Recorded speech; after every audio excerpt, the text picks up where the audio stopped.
जिंदगी प्यार का गीत है, इसे हर दिल को एक ऐसी सुरीली आवाज जिसके करोड़ों दीवाने हैं। दिखाई दिए यूं के बेखुद किया।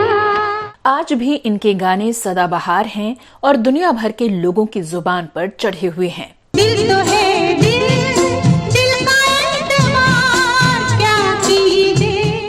इन्हें प्रोफेशनल लाइफ में इतनी कामयाबी और शोहरत मिली जितनी आज तक किसी दूसरे सिंगर को नसीब नहीं हुई। एक प्यार का नगमा है मौजों की। लेकिन क्या आप जानते हैं कि फिल्मों में इन्होंने अपनी शुरुआत गानों से नहीं बल्कि एक्टिंग से की थी।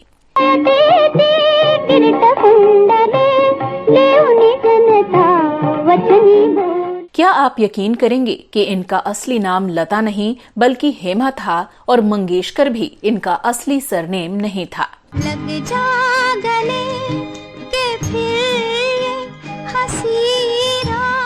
और क्या आप मानेंगे कि 4 मशहूर शख्सियत इनकी जिंदगी में आए तो, लेकिन किसी से भी इनका रिश्ता अंजाम तक नहीं पहुंच सका। तेरे बिना जिंदगी से शिकवा तो नहीं।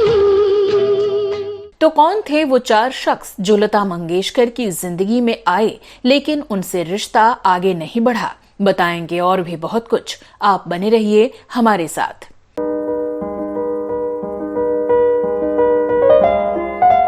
नमस्कार दोस्तों, मैं हूं श्वेता जया और आप देख रहे हैं वो पुराने दिन। भंवरे में खिलाया फूल फूल को ले गया राजकुंवर। स्वर कोकिला, सुरों की रानी और सुरों की मल्लिका जैसे नामों से पहचानी जाने वाली सदाबहार सिंगर लता मंगेशकर जी ने अपनी मंत्रमुग्ध कर देने वाली आवाज से करोड़ों लोगों को दीवाना बनाया। मैं तेरे इश्क में मरना चाहती तू मुझे। इन्होंने अपनी सुरीली आवाज से न केवल फिल्म इंडस्ट्री बल्कि दुनिया भर में जादू चलाया। जाहिर है आज इन्हें किसी भी परिचय की जरूरत नहीं है। लता मंगेशकर जी अपनी प्रोफेशनल लाइफ में सबसे सफल सिंगर मानी गईं, लेकिन निजी जिंदगी में ये ताउम्र अपना प्यार नहीं पा सकीं। जो हमने दास्तां अपनी सुनाई। तो ऐसा क्यों हुआ? आज के अपने इस एपिसोड में हम बात करेंगे सुरों की रानी की जिंदगी के इसी पहलू के बारे में। इनके जीवन में आए वो 4 शख्स कौन थे जिनके साथ इनका नाम जोड़ा गया, आज आपको विस्तार से बताएंगे।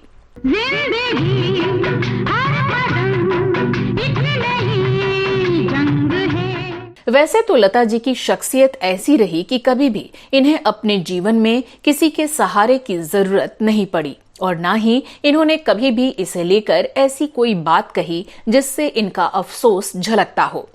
लेकिन फिर भी कई बार ये सवाल उठा कि आखिर इंडियन नाइटिंगेल ने शादी क्यों नहीं की, मगर इसका कोई साफ जवाब आज तक नहीं मिल पाया।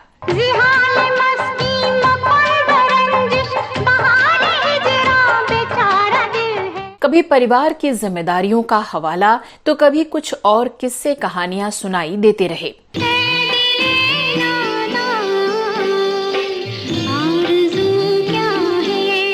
तो कई बार इनके इश्क मोहब्बत की भी बातें होती रहीं, लेकिन लता जी ने कभी इन खबरों को तवज्जो नहीं दी और अपनी मुस्कुराहट और शानदार अंदाज के साथ बस अपने काम पर ही फोकस किया।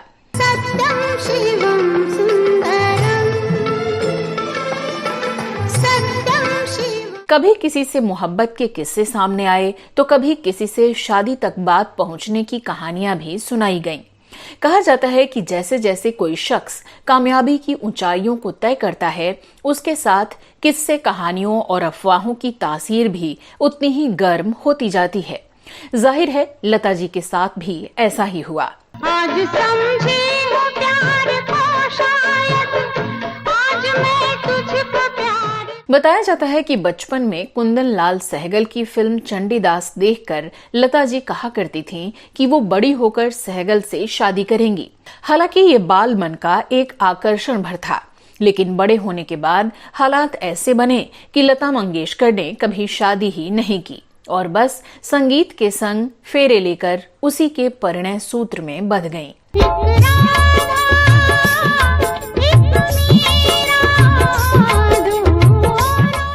जानते हैं लता जी को किससे प्यार हुआ, किससे करीबी ताल्लुकात रहे और क्यों नहीं की इन्होंने शादी। छोड़ दे सारी दुनिया किसी के लिए, ये इसमें सबसे पहला नाम है म्यूजिक डायरेक्टर सी रामचंद्र का। संगीतकार सी रामचंद्र और गायिका लता मंगेशकर की हिट जोड़ी ने दर्जनों कालजयी गीत दिए। एक समय सी रामचंद्र लता मंगेशकर के अलावा किसी और गायिका से कोई गीत नहीं गवाते थे, लेकिन एक समय ऐसा भी आया जब दोनों ने एक दूसरे का नाम लेना भी बंद कर दिया। संगीत की दुनिया में लता मंगेशकर और सी रामचंद्र का साथ 1949 से 1958 तक था। इस दौरान इस जोड़ी ने कई दर्जन हिट गीत दिए। सी रामचंद्र अपने गीतों में जहां तक संभव होता था लता के अलावा किसी और गायिका को नहीं लेते थे। लता के साथ उनकी हिट जोड़ी बनने के बाद दोनों की नजदीकियों की बातें भी सामने आने लगीं। हालांकि लता जी ने इस बारे में कभी खुलकर कुछ भी नहीं कहा, परंतु बताया जाता है कि सी रामचंद्र के व्यक्तित्व से लता जी बहुत प्रभावित थीं और उन्हें पसंद भी करती थीं। कहीं कहीं ये भी लिखा मिलता है कि सी रामचंद्र लता जी से शादी करना चाहते थे, लेकिन लता जी ने इनकार कर दिया था, जिससे नाराज होकर उन्होंने खुद दोनों के बारे में फालतू बातें फैलानी शुरू कर दी थी। इसके बाद से लता जी ने रामचंद्र से बात करना ही बंद कर दिया, जबकि कुछ बातें इससे अलग भी मिलती हैं। एक इंटरव्यू में सी रामचंद्र ने कहा था कि लता उनसे शादी करना चाहती थीं, परंतु उन्होंने इनकार कर दिया क्योंकि वो पहले से ही शादीशुदा थे। लेकिन रोचक बात यह है कि लता जी को इनकार करने की बात कहने वाले सी रामचंद्र ने इस घटना के बाद अपनी एक अन्य महिला मित्र शांता को अपनी दूसरी पत्नी बना लिया था। 1958 में सी रामचंद्र के साथ व्यावसायिक रिश्ते खत्म कर लेने के बारे में लता जी ने एक इंटरव्यू में कहा था कि एक रिकॉर्डिस्ट इंडस्ट्री में मेरे बारे में उल्टी सीधी बातें फैला रहा था। मैंने सी रामचंद्र से कहा कि उसे हटा दें, परंतु वो उस रिकॉर्डिस्ट के साथ काम करने पर ही अड़े हुए थे। इस बात के बाद मैंने उनके साथ काम न करने का फैसला किया। दिल से भुला दो तुम हमें, हम ना तुम्हें। इसमें अगला नाम है म्यूजिशियन भूपेन हजारिका का। हजारिका साहब की पत्नी प्रियमवदा पटेल ने साल 2012 में एक इंटरव्यू में बताया था कि लता मंगेशकर और भूपेन हजारिका का अफेयर था। प्रियमवदा पटेल ने कहा था कि लता मंगेशकर और भूपेन हजारिका अक्सर साथ समय बिताते थे। उन्होंने कहा कि मेरे पति ने मुझे कहा था कि अगर कोई म्यूजिशियन ऊपर आना चाहता है तो ये जरूरी है कि उनका गाना लता मंगेशकर गाएं। प्रियमवदा कनाडा के ओटावा में रहती थीं और वो भूपेन हजारिका की पहली बरसी पर असम आई हुई थीं, जहां एक असमी टीवी चैनल से इंटरव्यू में लता मंगेशकर जी के भूपेन हजारिका से संबंध होने का दावा किया था। यहां तक कि प्रियमवदा ने हजारिका के साथ अपने रिश्तों की अलगाव की वजह भी लता जी को ही बताया था, जिनसे शादी के 13 साल बाद वो अलग हो गई थीं। हालांकि इस बारे में लता मंगेशकर जी ने कभी कोई बयान नहीं दिया था, लेकिन इस खुलासे से मंगेशकर परिवार के साथ ही और भी कई लोग नाराज हो गए थे और इसे कोरी कल्पना करार दिया था। बताते हैं कि 1950 में लता जी ने भूपेन हजारिका के लिए असमिया भाषा में एक गाना भी गाया था, तो वहीं कुछ हिंदी गाने भी गाए। दिल हूँ करे घबराए। कहा जाता है कि भूपेन हजारिका के निधन के बाद लता जी ने शोक जताते हुए कहा था कि उनके जैसा इस दुनिया में कोई हो नहीं सकता। मुझे उनकी गायकी से प्यार है क्योंकि वो एक जिंदा दिल इंसान थे। इस लिस्ट में तीसरा नाम है राजा राज सिंह डूंगरपुर का, जिनके साथ सुरों की दुनिया की रानी लता मंगेशकर जी के अफेयर के खूब दावे किए गए। राज सिंह रॉयल फैमिली से ताल्लुक रखते थे और क्रिकेट की दुनिया में भी उनकी साख थी। राजा डूंगरपुर कई साल तक बीसीसीआई से भी जुड़े रहे। लता जी के क्रिकेट प्रेम के बारे में तो हम सब जानते ही हैं। राज और लता जी को मिलाने में भी इसी क्रिकेट का बड़ा योगदान रहा था। लता जी ने खुद इस बारे में कभी कुछ भी नहीं कहा, लेकिन कई जानकारों ने इस संबंध को लेकर अपनी जुबान खोली थी। डूंगरपुर राज घराने के ये महाराजा 3 भाइयों में सबसे छोटे थे और लता जी के भाई हृदयनाथ मंगेशकर के अच्छे मित्र थे। वो एक साथ क्रिकेट खेला करते थे। उनकी मुलाकात उस समय हुई जब राज लॉ करने के लिए मुंबई आए थे। बताते हैं कि इस दौरान वो लता जी के भाई के साथ उनके घर पर जाया करते थे। ये सिलसिला बढ़ता गया और देखते ही देखते राज और लता जी भी दोस्त हो गए। धीरे धीरे दोस्ती प्यार में बदल गई। तब तक लता का नाम भी चर्चित हस्तियों में गिना जाने लगा। इसीलिए मीडिया में भी लता मंगेशकर और राज के रिश्तों को लेकर बातें उड़ने लगीं। दोनों एक दूसरे से शादी करना चाहते थे, लेकिन ऐसा मुमकिन नहीं हुआ। कहा जाता है कि राज ने अपने माता पिता से वादा किया था कि वो किसी आम लड़की को दुल्हन बनाकर राजघराने में नहीं लाएंगे, और उन्हें ये वादा ताउम्र निभाना पड़ा। बताते हैं कि राज लता को प्यार से मिट्ठू पुकारते थे। उनकी जेब में हमेशा एक टेप रिकॉर्डर रहता था जिसमें लता जी के चुनिंदा गाने होते थे। लो आ गई उनकी याद। बताते हैं कि इन गानों को राज साहब अक्सर तन्हाई में सुना करते थे। वो नहीं आए। आपको जानकर हैरानी होगी कि लता मंगेशकर की तरह राज भी जीवन भर अविवाहित रहे, जिस वजह से इस चर्चा को और भी बल मिला। बता दें कि 12 सितंबर 2009 को राज सिंह का देहांत हो गया था।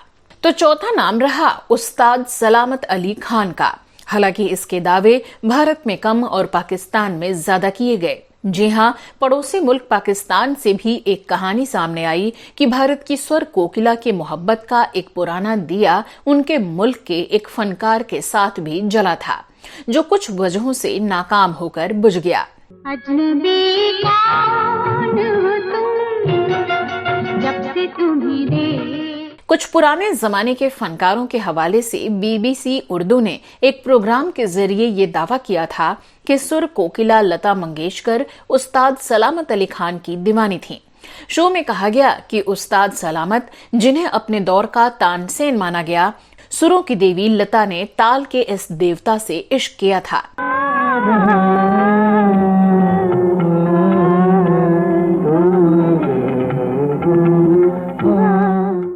दावा ये कि लता मंगेशकर और उस्ताद सलामत अली खान एक दूसरे को पसंद करते थे, लेकिन ये चाहत किसी मुकाम तक नहीं पहुंच सकी।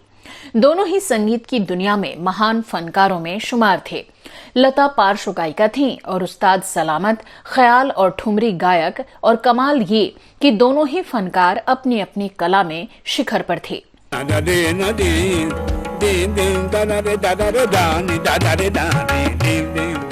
इस रेडियो प्रोग्राम में कहा गया कि ये उन दिनों की बात है जब उस्ताद सलामत अली खान और उस्ताद नजाकत अली खान की जोड़ी लाहौर से कलकत्ता और फिर बॉम्बे पहुंची थी, और पूरे भारत में उनके यादगार कंसर्ट्स हो रहे थे। लता जी और उस्ताद सलामत उसी दौरान एक दूसरे के करीब आए होंगे। तब संगीत के क्षेत्र में शास्त्रीय संगीत के माहिर फनकारों का ही राज था और इनकी तूती बोलती थी। लेकिन वक्त के साथ ये क्लासिकल मोहब्बत भारत पाकिस्तान के बनते बिगड़ते रिश्तों की भेंट चढ़ गया और धीरे धीरे इनमें दूरियां बढ़ गईं। मोहब्बत की झूठी कहानी पे रोए।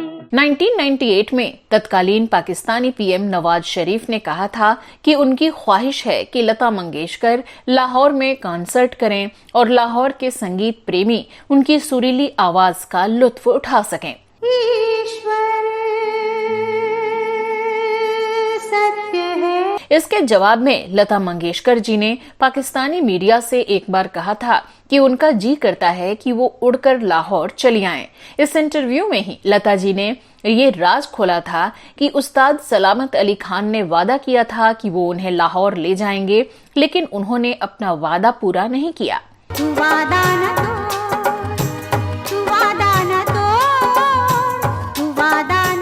हालांकि लता जी गायकी के ही सिलसिले में ये बातें कह रही थीं और पाकिस्तान के अपने लाखों चाहने वालों के प्यार को इज्जत बख्शते हुए उन्होंने ये बातें कही थीं।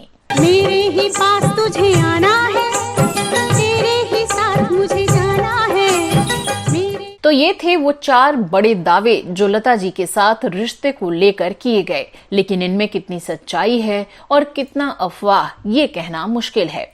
कह सकते हैं कि ये कहानियां भले ही धुंधली हों, लेकिन लता मंगेशकर जी की जिंदगी में गायकी और उससे मिली चमकदार उपलब्धियों का आईना बिल्कुल साफ नजर आता है, जिससे पूरी दुनिया वाकिफ है।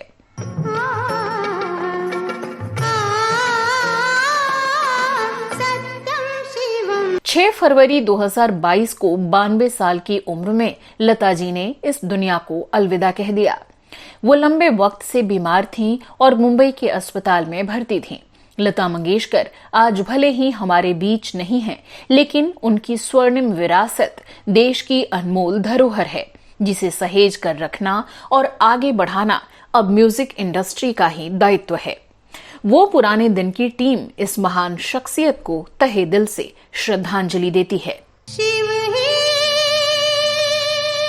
सुंदर है। तो दोस्तों, कैसा लगा आपको आज का हमारा ये एपिसोड? हमें कमेंट बॉक्स में लिखकर जरूर बताइएगा। और लता जी की जिंदगी के इस पहलू से जुड़ी और कोई जानकारी हो तो वो भी लिखना मत भूलिएगा। चलते चलते आपको एक और जानकारी दे दूं कि अगर आप ऐसे ही कुछ और कंटेंट देखना चाहते हैं तो हमारे दूसरे चैनल श्वेता जया फिल्मी बातें को भी देख सकते हैं। इसका लिंक हमने डिस्क्रिप्शन में डाल दिया है। आप अपना और अपनों का ख्याल रखिए। मैं आपके लिए ऐसे ही शानदार किस्से कहानियां लेकर आगे भी आती रहूंगी। तो मिलते हैं अगले एपिसोड में। फिलहाल मुझे दीजिए इजाजत। नमस्कार।